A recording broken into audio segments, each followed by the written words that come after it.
Hey guys, what's up? Abby here, and today I'll be giving you all an in-depth Unholy DK leveling guide. The categories I will be going over in this guide are strengths and weaknesses of Unholy for leveling over Frost, recommended talents, top 6 legendaries, ability usage and how to handle packs of mobs, and finally war mode. Without further ado, let's get into it. First off, the strengths and weaknesses of Unholy in leveling. Unholy's biggest strength is that its dots is one of its hardest hitting abilities, so when you're running around dotting targets with Outbreak, the dot will end up doing most of the damage to the mob packs anyway. Unholy has 2 abilities that scale the bigger the pack you pull. These are Virulent Eruption, which has a chance to occur each time your Virulent Plague ticks, and Epidemic, which is a very powerful AoE talent that I'll go over later. Unholy's last notable strength that it has over Frost is the fact that it uses 2-handers, making it easier to find a good weapon, as opposed to finding 2 good weapons for Frost, because Frost is locked into using 1-handers.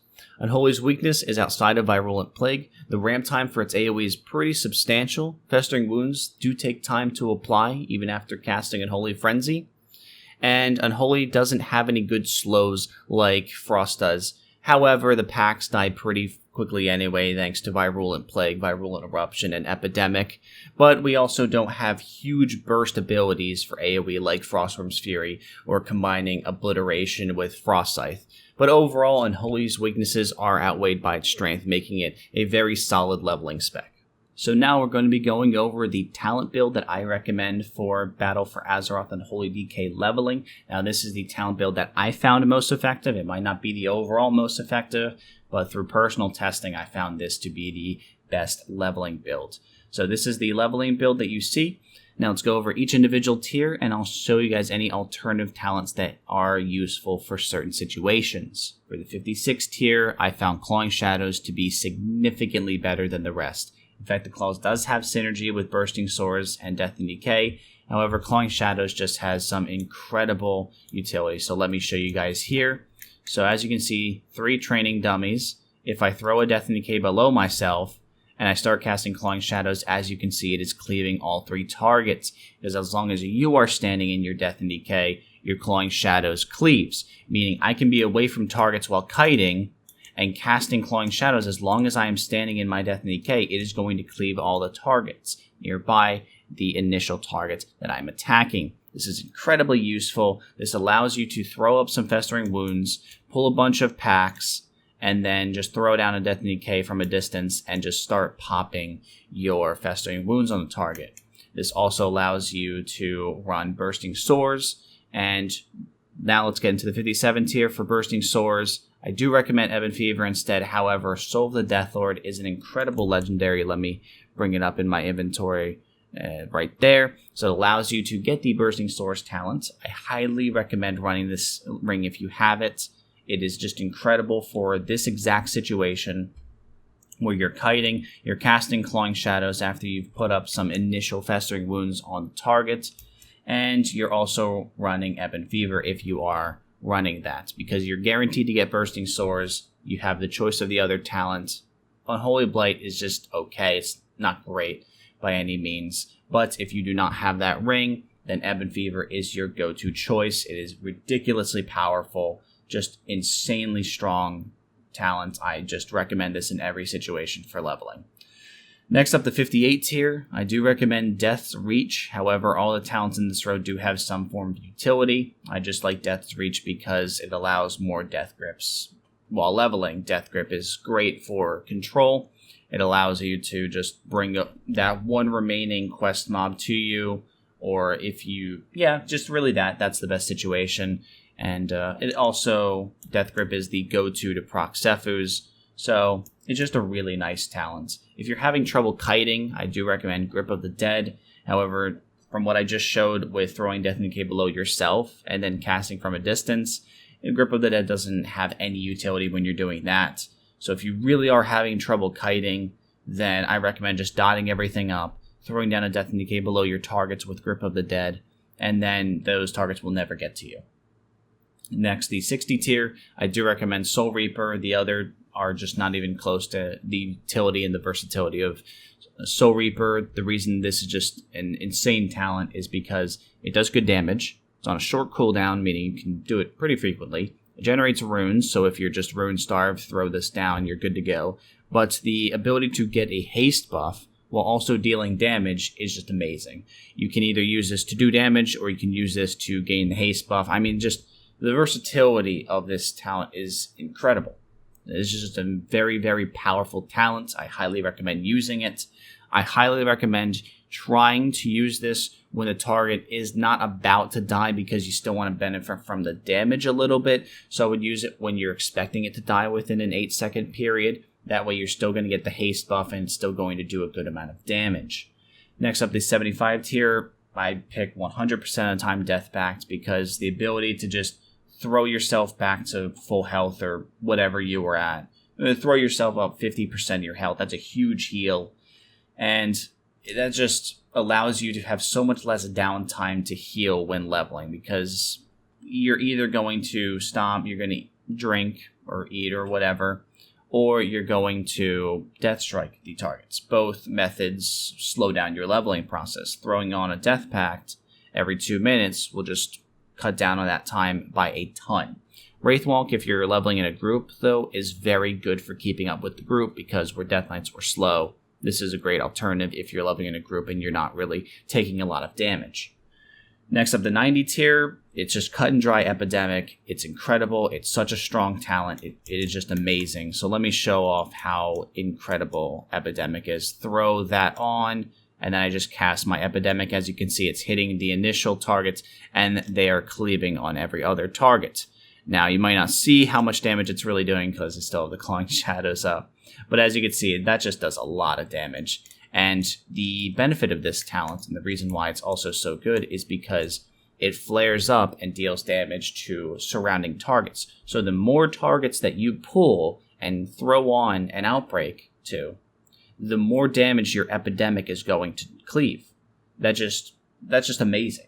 So you're not hurt at all by pulling a ton of mobs. In fact, you're going to do more damage as Unholy. That's just amazing. This is an incredibly powerful talent. Now, the 100 tier is interesting. I recommend at level 110 to run Unholy Frenzy. It is very strong. It really is. And then at 111, I recommend going War Mode and switching to Ghoulish Monstrosity. This is very powerful, and it works very well with Army of the Damned. It automatically bumps down your Army of the Dead to a 4-minute cooldown. Army of the Damned reduces that even further. And when you cast your Army of the Dead, they all jump to form one giant Ghoulish Monstrosity. This thing does so much damage. It really does. I highly recommend running this combo at 111. You're going to have this up every 2 to 2.5 minutes. Maybe less, maybe more. It just depends on how much you're pulling and how much you're casting your Epidemic or your Death Coil. This is just a really powerful combo, and it definitely outshines Unholy Frenzy. And if you're in a Mythic Plus, or a regular dungeon for leveling, I recommend Unholy Frenzy, because you cannot benefit from this combo in a dungeon. So in a dungeon instance, Unholy Frenzy is the go-to. You can get away with Summon Gargoyle as well. I just find Unholy Frenzy to be much, much better for dungeons. So that is the talent build. Now let's move on. Now onto the legendaries that you're going to be using. Now, just a note that you can only use the legendaries up until level 116, which is where the effects of them just cut off and you're no longer able to benefit from them. However, until that point, you can benefit from some of the overpowered legendary effects. So the first one, and first off, I'm only going to be going over about 6 of them. But the first one, which I think is the most powerful, don't worry, I'm going to upgrade this one, is Soul of the Death Lord. Gives you access to the 2 strongest AoE talents for Death Knights, Ebon Fever and Bursting Swords. Incredible. I showed you guys how to kind of benefit from that earlier. You throw on a couple Festering Wounds to the initial target, pull the rest with Outbreak, throw down Death and Decay, start Clawing Shadows, and that Bursting Swords is going to cleave those original Festering Wounds anyway. Just an incredibly powerful legendary, really is, and in the dungeons that you're going to be doing is ridiculous. So just an awesome, awesome legendary. Next up, Sephu's Secret.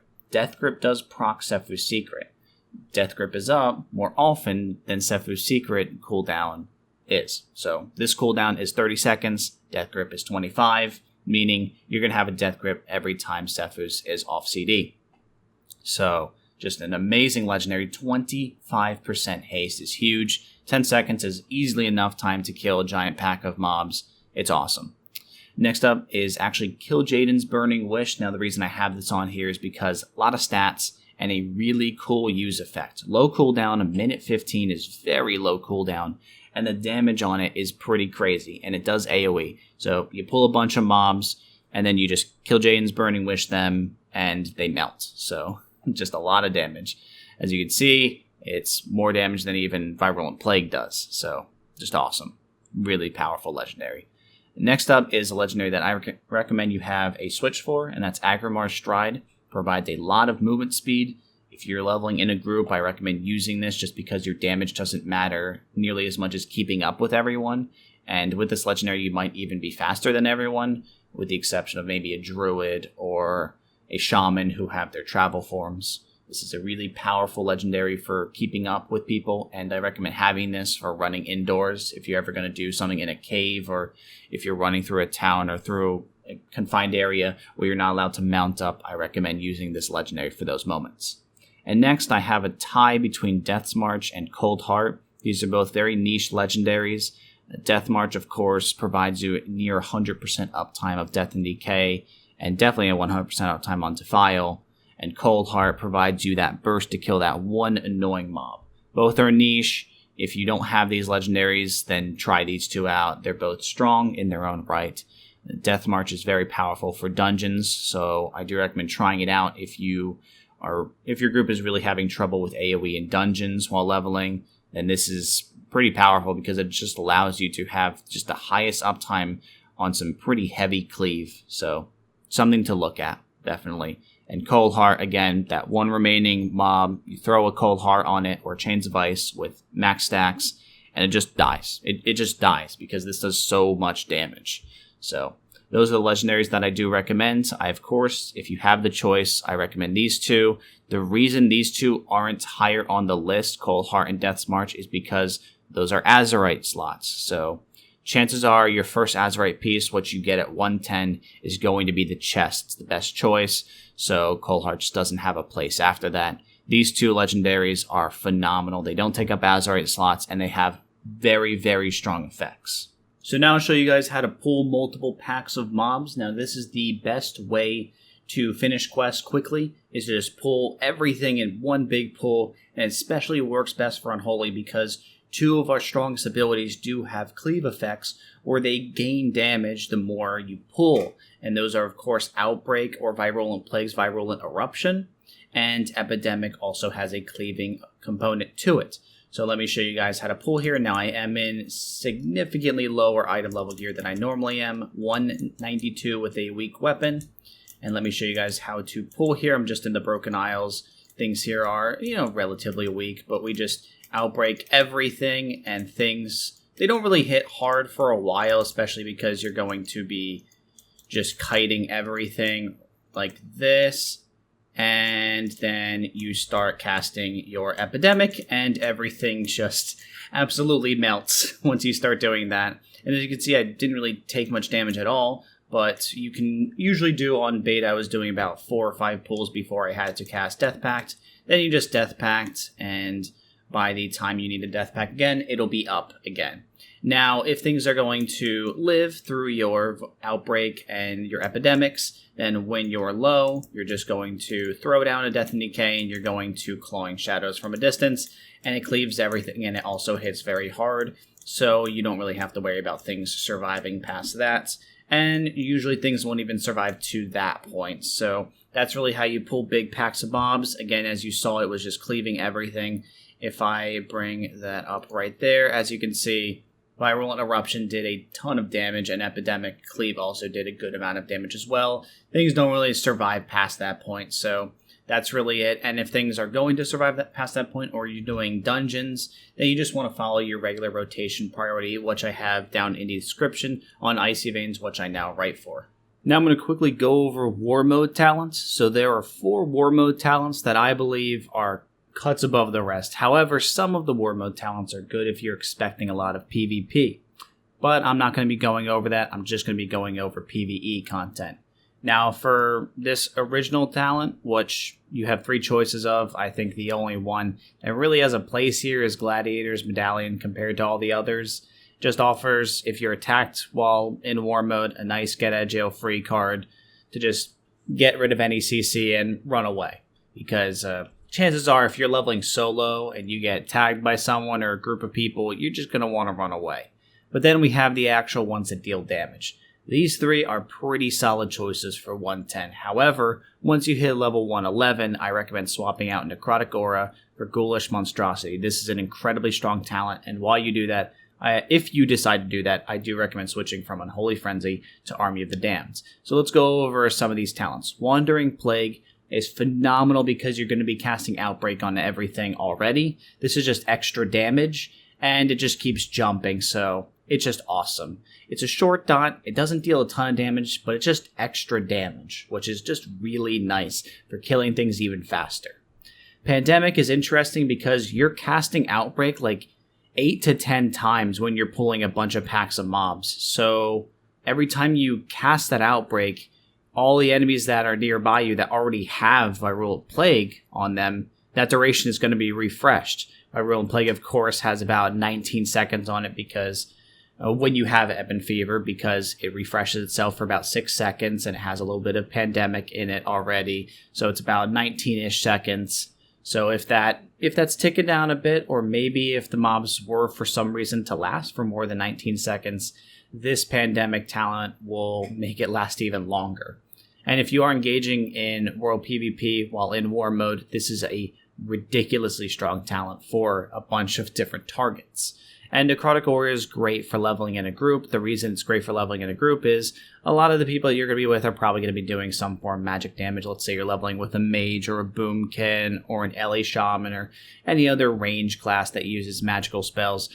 This is just increasing their damage even more. It's great for yourself. It's just a solid talent. However, out of all 3 of these, I feel like it's the weakest out of all 3 of them. So I would replace it with Ghoulish Monstrosity once you hit level 111 if you choose War Mode. And of course, the reason we choose War Mode is the little bit of XP bonus, and of course, you're going to be killing things a lot faster, so it's a great choice. And that is it for my Unholy DK leveling guide. If you liked the video, make sure to give it a like down below and comment if you have any questions. Also, don't forget to subscribe if you want to see more videos from me and be notified when they're uploaded. I'll talk to you guys later. Have a good one.